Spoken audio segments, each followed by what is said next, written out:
Entre 1998 e 2008, 42 mil mulheres foram assassinadas no Brasil, das quais 40% em suas próprias residências ou na vizinhança. A maioria dessas mortes foi provocada por armas de fogo. A pesquisa foi feita pelo Instituto Sangari sobre o mapa da violência no Brasil em 2011. A violência contra a mulher e o papel do judiciário são os principais assuntos de hoje. Para a nossa entrevistada, a vice-presidente da Associação dos Magistrados de Rondônia e juíza da 8ª Vara Civil de Porto Velho, Úrsula Souza, aqui no Brasil Justiça, um programa da Associação dos Magistrados Brasileiros, AMB, que tem a proposta de discutir o futuro e o rumo da justiça. Também está aqui com a gente o jornalista Michel Medeiros. Muito obrigada pela presença de vocês aqui no Brasil Justiça. Doutora Úrsula, segundo a pesquisa do Instituto Sangari, em 10 anos, 42 mil mulheres foram assassinadas. Esse número é bastante preocupante, né? Com certeza, ele mostra uma realidade. Que as mulheres, elas dentro de casa ainda sofrem agressões, chegando a esse número assustador com relação à morte, à ocorrência do homicídio.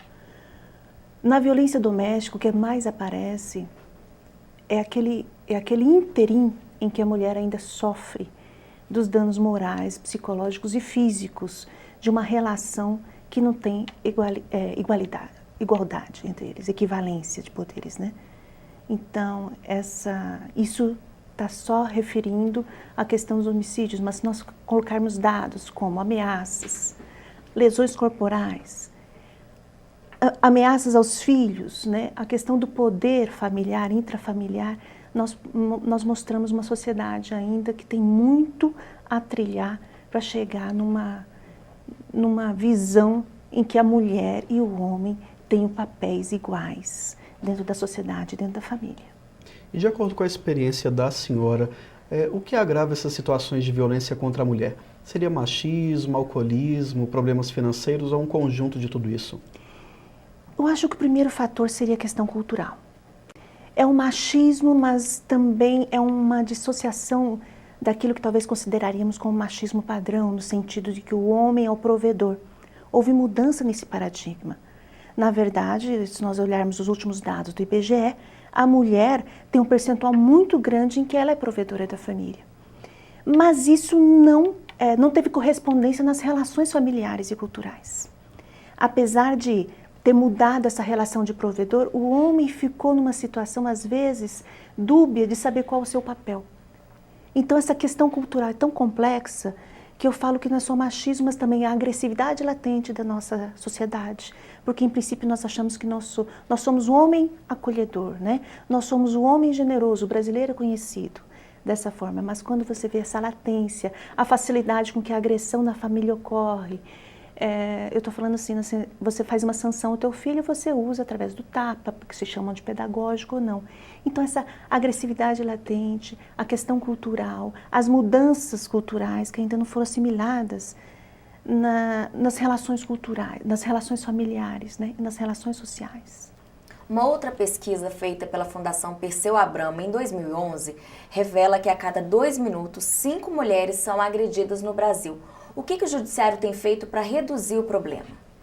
Aqueles casos que acabam chegando ao juizado da violência doméstica, e nós conseguimos interagir e verificar que a questão é cultural, latentemente cultural, ou de comportamento, ou de analisar um outro parâmetro de relação social, vários tribunais eles fazem ou encaminham para entidades sociais que estão trabalhando essa situação psicológica. Dentro desse paradigma, o tribunal sempre está na perspectiva da repressão. Na perspectiva da repressão, da punição, da responsabilização do infrator, da responsabilização por aquele que não está sabendo que essa atitude não é mais tolerada. Então, essas mudanças acabam o judiciário, às vezes, somente se atendo a esse papel, o que nós vamos ter que ampliar, que é o sistema de trabalho de rede, né? Com base nessas mudanças que a senhora falou, a Lei Maria da Penha pode ser considerada uma dessas mudanças, levando em consideração também como está a situação lá no norte do país nesses 5 anos, mais de 5 anos e meio já de lei? Eu acho que a Lei Maria da Penha ela veio no sentido de demonstrar, na verdade, ela é um grande avanço, ele foi uma grande conquista, né? Ela veio demonstrar essa violência latente que existia e que não era computada de forma diferenciada. Porque essa agressão ela ia para o juizado especial, ali a vítima ela perdoava o seu companheiro pela situação que ocorreu, porque a violência doméstica ela é cíclica. Então, a partir da violência ocorre um enamoramento, uma lua de mel, depois vem a violência, um enamoramento, uma lua de mel. Então, essa violência, para você romper, teria que ter realmente estatística, teria que ter um procedimento separado. Então, a lei ela veio assim demonstrar essas dificuldades, esse problema que deveria ser verificado com relação ao gênero, à mulher. E com relação ao Poder Judiciário em si, que não só trabalhando na rede, no Tribunal de Justiça de Rondônia, hoje nós trabalhamos com projetos, como o Projeto Abraço, de disseminação de cultura diferenciada. O que é isso? Nós gostaríamos de mudança de comportamento. Então, nós fazemos uma avaliação, é feita uma avaliação pela equipe psicossocial e introduzimos o casal separadamente, os homens num grupo de homens e as mulheres num grupo de mulheres, onde nós trabalhamos o comportamento dos dois. Porque há uma certa... se a mulher não, de alguma forma, não entendesse ou não compreendesse aquela agressão, ela não estaria ainda naquele relacionamento. Isso já teria sido rompido. Então, como é que você acaba demonstrando esse ciclo para a mulher e demonstrando como é que ela... Qual que é a atitude dela que está fazendo esse ciclo ocorrer? Qual que é a atitude do homem também como responsável por esse ciclo? Então, esses grupos, eles têm um trabalho de terapia de grupo e nós estamos acompanhando e o êxito, assim, é excelente. A reincidência nesses casais que passam por essa situação, assim, é menos de 1%. E nós já estamos com esse projeto há 2 anos no Tribunal de Justiça em Porto Velho, no Juizado da Mulher em Porto Velho, e pretendemos disseminar agora para todo o estado, que nós temos equipes sociais e pretendemos fazer integração e preparação, treinamento para fazer esse trabalho.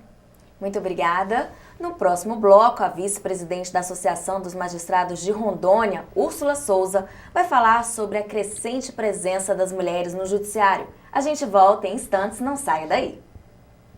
Os magistrados que ainda não garantiram a vaga no curso de aperfeiçoamento para magistrados em Direito Eleitoral têm até o dia 30 de março para fazer a inscrição. Promovido pela Escola Nacional da Magistratura, AMB, e a Escola Nacional de Formação e Aperfeiçoamento de Magistrados, o curso será realizado entre os dias 25 e 27 de abril no auditório da Infam, em Brasília. 80 vagas estão disponíveis. Outras informações no site enm.org.br.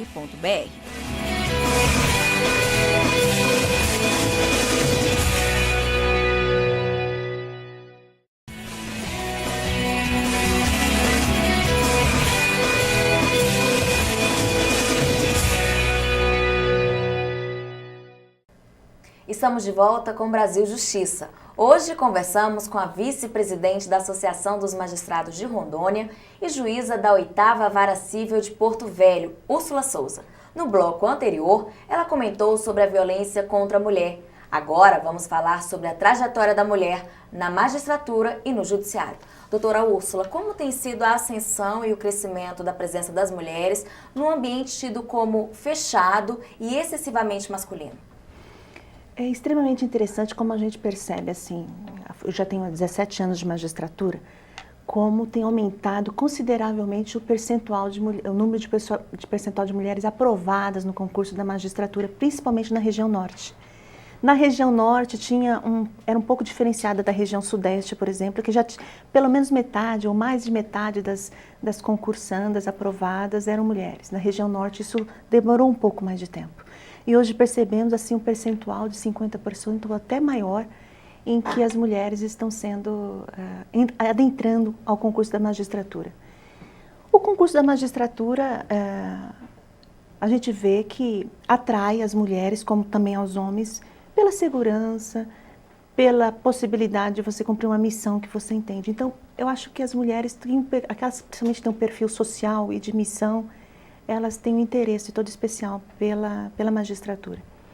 Algumas áreas da justiça, como a Justiça do Trabalho, nós vemos, ou alguns tribunais, como o Tribunal do Pará, nós vemos um percentual muito significativo de mulheres na magistratura, né? Isso é uma questão de perfil do local, né? Mas na região norte isso já está ocorrendo assim, em larga escala, e eu fico muito feliz porque é uma mudança até de paradigma, de trabalho, como você trabalha, é diferenciado. E com relação ao meio, há preconceito pelo fato de ser magistrada e também o jurisdicionado quando ele recebe uma sentença, uma pronúncia que não é tão favorável a ele? É diferente a reação do jurisdicionado? A senhora percebe isso? Eu não percebo diferença do jurisdicionado em relação à habilidade com que você lida com o direito, porque ele respeita a figura do juiz ou da juíza que ali se encontra. O que eu percebo é que determinados assuntos, as pessoas às vezes preferem uma mulher. Não as pessoas, mas os usuários percebem um acolhimento dependendo da atitude da mulher. Isso não é até questão de gênero, eu diria. É questão de perfil de magistrado. Tem perfil de magistrado que você é mais acolhedor. Por exemplo, na infância e juventude, determinadas causas de adoção, de guarda, você tem que ter um acolhimento na voz. Quando você atua, por exemplo, ouvindo vítimas que são crianças ou adolescentes, você tem que ter um acolhimento para conseguir subtrair do depoimento aquilo que é necessário para o processo. Então tem que ter toda uma preparação anterior. Então, eu não falo que é questão de perfil de mulher ou homem, é questão de perfil de acolhimento que nós teríamos, que é mais associado, talvez, ao sexo feminino. Mas tenho colegas meus que têm uma habilidade toda própria.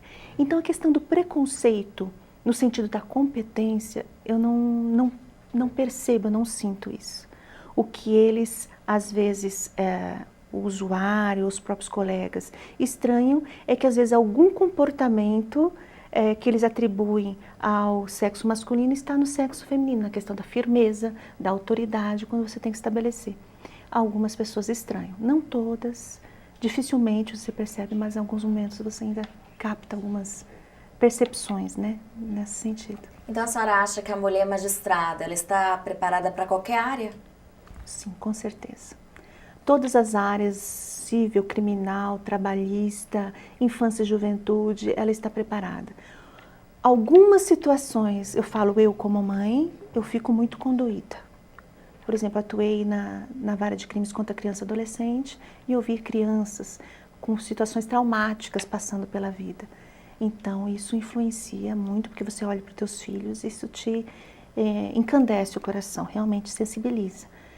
Mas eu falo que faz muito da experiência do magistrado que ele teve em vida. Isso influencia muito mais, talvez, do que o gênero, no lidar com a magistratura, com a judicatura. E falando em família, o que é mais difícil, uma jornada dentro de um tribunal com várias horas de processos, ou a jornada de mãe, de esposa, de dona da casa?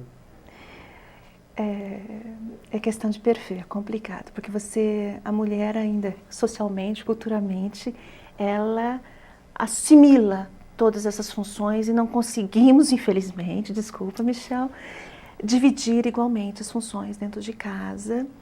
Não estou falando minha experiência pessoal, mas o que a gente observa, dividir dentro de casa as funções de educação dos filhos, de trato da casa, de quem cuida do quê. Então, essas atribuições, elas não são igualitárias. Então, isso sobrecarrega a mulher profissional, a mulher magistrada, a mulher executiva, a mulher jornalista, porque nós assimilamos todas essas funções achando que devemos ser a mulher perfeita, né? Na minha época, não é de vocês, mas era aquela super heroína, né? A super mãe que tinha na revista Cláudia, né? Que ela era super protetora, ela conseguia tudo, fazia tudo perfeito. Então ainda tem uma questão cultural da mulher querer ser reconhecida como boa mãe, como boa dona de casa e excelente profissional. Então é uma sobrecarga muito grande de exigências próprias.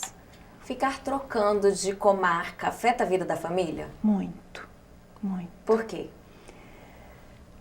Para a mulher magistrada, vocês imaginam o marido tendo que se adaptar profissionalmente em cada comarca porque passa, sem a pecha, às vezes, de não ter uma profissão tão exitosa quanto a esposa. Para os filhos, a adaptação, né? A adaptação ao meio. E a mãe não está lá em casa para começar a adaptar o filho. Não, vamos ter uma mudança, meu filho. Você está trabalhando 8, 12 horas no fórum. Quando você chega, você vê o teu filho só no final do dia. Você viu de manhã e ele viu no final do dia. E você vai falar para o filho, filho, como é que foi o dia? Você não estava ali para adaptar as situações difíceis porque ele está passando pela adaptação, pela equalização daquilo, pela interpretação que ele está tendo dos fatos do dia a dia. Então, essa é uma sobrecarga da profissional, não é só da magistratura, também da executiva, que também passa por essas situações. Só que na magistratura eu falo que parece que nós trocamos de comarca com muito mais rapidez do que os demais profissionais. Então, essa é uma adaptação realmente bem complexa de administrar. Muito obrigada. No próximo bloco, a vice-presidente da Associação dos Magistrados de Rondônia e juíza da 8ª Vara Civil de Porto Velho, Úrsula Souza, que no bloco anterior falou sobre a trajetória da mulher no judiciário, vai debater os desafios da Justiça Estadual. A gente volta em instantes, não saia daí. Nos dias 22 a 24 de maio, a Escola Nacional da Magistratura, a AMB e a Câmara de Comercialização de Energia Elétrica realizam um curso sobre setor elétrico para a magistratura, no Hotel Royal Tulip, em Brasília. No evento serão discutidos o conhecimento sobre o setor elétrico entre os magistrados, com foco no funcionamento do segmento de comercialização, a inadimplência do setor, entre outros assuntos. As inscrições estão abertas até o dia 22 de abril. Não perca, são 20 vagas. Maiores informações no site enm.org.br.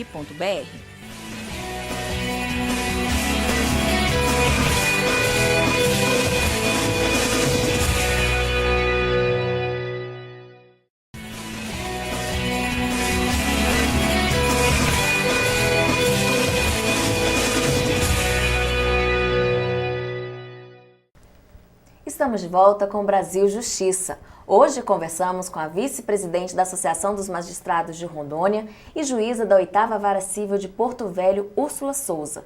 Nos blocos anteriores, ela comentou sobre a violência contra a mulher e sobre a trajetória da mulher no judiciário. Agora vamos falar sobre os desafios da Justiça Estadual. Doutora Úrsula, quais são as principais dificuldades que o Poder Judiciário de Rondônia enfrenta? Nós estamos procurando cada vez mais ter maior eficiência, né? E eficiência hoje passa basicamente pela inovação tecnológica. Nós estamos assim num limite de servidores, nós vamos abrir concurso público, inclusive no próximo semestre, até o próximo semestre. Então, esses desafios de inovação tecnológica para a gente conseguir atender tanto o número de servidores nossos que estão chegando, mas para dar um trâmite mais ágil, né? Porque o nosso produto é a prestação jurisdicional. E nós temos que fazê-la da forma mais eficiente e com maior qualidade possível, né? Então, esse desafio nosso é atender a população de uma forma adequada. Nosso Estado é muito simples, nossos cidadãos são muito simples, né? Então, assim, eles têm maior dificuldade em lidar com o computador, não no sentido do usuário, advogado, a parte até, mas de lidar e entrar com tranquilidade no ambiente, ser um ambiente acolhedor, humanizado, né? Então, nossos ambientes são mais humanizados, são mais simples, né? Mas a gente percebe que sem a inovação tecnológica a gente não vai conseguir fluir muito mais, caminhar muito mais rápido. Nesse parâmetro, o Conselho Nacional de Justiça está apresentando um processo eletrônico que a gente pretende que seja também utilizado no Tribunal de Justiça de Rondônia como ferramenta para agilizar a agilidade, né? Nós já temos alguns processos eletrônicos, o sistema digital de 2º grau foi implantado, já foi homologado pelo CNJ, já é uma grande ferramenta, está sendo demonstrada assim, N situações. Temos o julgamento virtual, que também é uma ferramenta de agilidade, e queremos que essas ferramentas cheguem ao 1º grau. Nós já estamos implantando também a gravação audiovisual na área criminal. Então, isso para vocês entenderem como é interessante. Num recurso, a pessoa não vai ter só aquele depoimento que o juiz reduziu a termo através da secretária. Vai ter a voz e a filmagem da criança que eu ouvi relatando ao abuso que ela sofreu.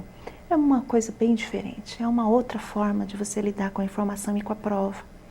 Então, assim, é uma situação que a gente fica muito feliz de estar implantando, porque eu acho que vai ser um diferencial de qualidade de inovação tecnológica e aplicação realmente da tecnologia ao bem-estar da comunidade. Porque se eu estou atendendo a vítima de forma diferenciada, humanizada, e ela está relatando aquilo num ambiente tranquilo, e a pessoa que vai visualizar aquilo percebe isso, então ela não vai ver que foi pressionada, que aquilo ali não houve fantasia, que não houve nenhuma palavra colocada na voz da criança ou do adolescente que eu estou ouvindo. Esse é um diferencial, por isso que a gente está procurando inovação tecnológica, na verdade. A senhora falou da questão do concurso. A região norte, a peculiaridade dela é a distância entre uma comarca e outra. Esse fato, junto com a falta de juízes, agrava o trabalho de vocês? Com certeza. Nós chegamos a um limite em que nosso espaço físico também ainda não é adequado para o número de servidores que deveríamos ter. Então, nós estamos trabalhando também nós estamos conhecendo até o sistema do Tribunal de Justiça do Distrito Federal e Territórios, da forma como eles estão construindo de forma modular, para a gente conseguir verificar se existe viabilidade de atendermos isso também no Tribunal de Justiça de Rondônia como parceria, porque é uma compreensão que nós temos que melhorar a nossa estrutura para atendermos os magistrados, que são poucos, e também os servidores, para conseguirmos ampliar esse quadro de servidores e de magistrados, que também a precariedade é muito grande. De que forma os judiciários de Rondônia têm trabalhado para solucionar esse problema? Nós estamos em andamento com concurso para magistrados, né, está em andamento, vai sair o resultado da prova subjetiva, está saindo o resultado e vai sair a prova oral e depois a última fase, que é aquele curso, né, de seleção também como parte do concurso. Então, também conseguiríamos atender parte da demanda que hoje é necessária de magistrados, porque também queremos magistrados com perfil adequado para a missão e para a função que gostariam de exercer.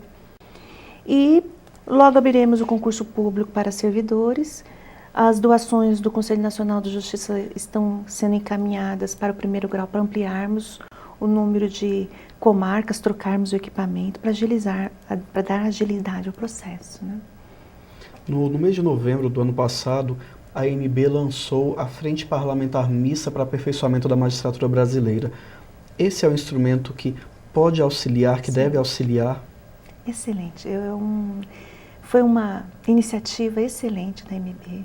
Fiquei muito feliz com a solução dada, porque se não tivermos um legislativo atuante conhecendo a nossa realidade, nós não teremos leis e uma frente que realmente atenda o que a população necessita, o que a população e a comunidade necessita.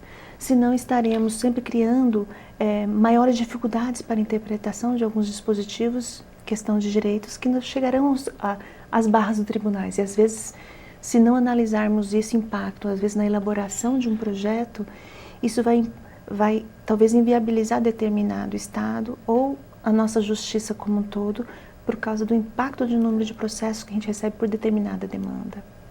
A senhora é vice-presidente da Associação dos Magistrados de Rondônia. Quais são os rumos do associativismo? O associativismo tem uma grande desafio pela frente. Temos que cada vez mais trazermos nosso associado a uma condição de mais conhecimento, com relação a realmente a união de forças faz com que compreendamos melhor o nosso papel e consigamos interferir na nossa realidade. Então, eu fiquei muito feliz com a última manifestação que nós fizemos em Brasília, em que conseguimos trazer todas as justiças juntas, caminhando por um objetivo comum. Somos um poder judiciário só. E quando a gente observa que todos os magistrados conseguem, que nós magistrados conseguimos compreender que somos uma categoria, temos uma função política e que devemos exercê-la de forma coordenada, de forma democrática dentro do nosso próprio organismo, nós só crescemos. nosso grande desafio para esses próximos anos é fazermos com que essa união seja realmente reforçada e não nos distanciarmos um dos outros, apesar das peculiaridades de cada justiça, mas entendermos que somos um corpo e conseguirmos defender a situação do magistrado como ente político que é, porque estamos assoberbados de serviço todos nós. Justiça trabalhista, justiça federal, justiça estadual, justiça militar. Se não conseguirmos atender a comunidade, mesmo sobrecarregados, pelo menos nós temos que ter um colega ao nosso lado dizendo: eu também estou sobrecarregado, mas eu estou contigo, eu estou do teu lado. Então, a associação também ela serve como um corpo de apoio ao magistrado, de demonstração a ele que ele não está só, porque aparentemente a judicatura ela é muito solitária. Você decide sozinho a tua decisão, a não ser que você esteja no 2º grau, que é colegiado. Então, esse papel de corpo, de apoio, também é uma função também que nós devemos cada vez mais nos aprofundar. Ok, muito obrigada. Agora, no Brasil Justiça, vamos conhecer no quadro Vida de Juiz um pouco da trajetória dos magistrados. Meu nome é Antônio César Coelho, eu sou juiz do trabalho no Tribunal Regional do Trabalho da 14ª Região, que compreende os estados de Rondônia e Acre. Eu decidi ser juiz do trabalho pela relevante contribuição que a magistratura trabalhista oferece tanto na distribuição quanto na ampliação das riquezas. Meu conselho para quem quer ser juiz é ampliar o conhecimento no acompanhamento diário das revistas especializadas, no julgamento dos tribunais superiores e também participando da academia, acompanhando a defesa de dissertações e teses. Agradeço a presença da doutora Úrsula aqui no Brasil Justiça. Obrigada, Michel. O nosso programa fica por aqui. Muito obrigada pela sua companhia e até o próximo.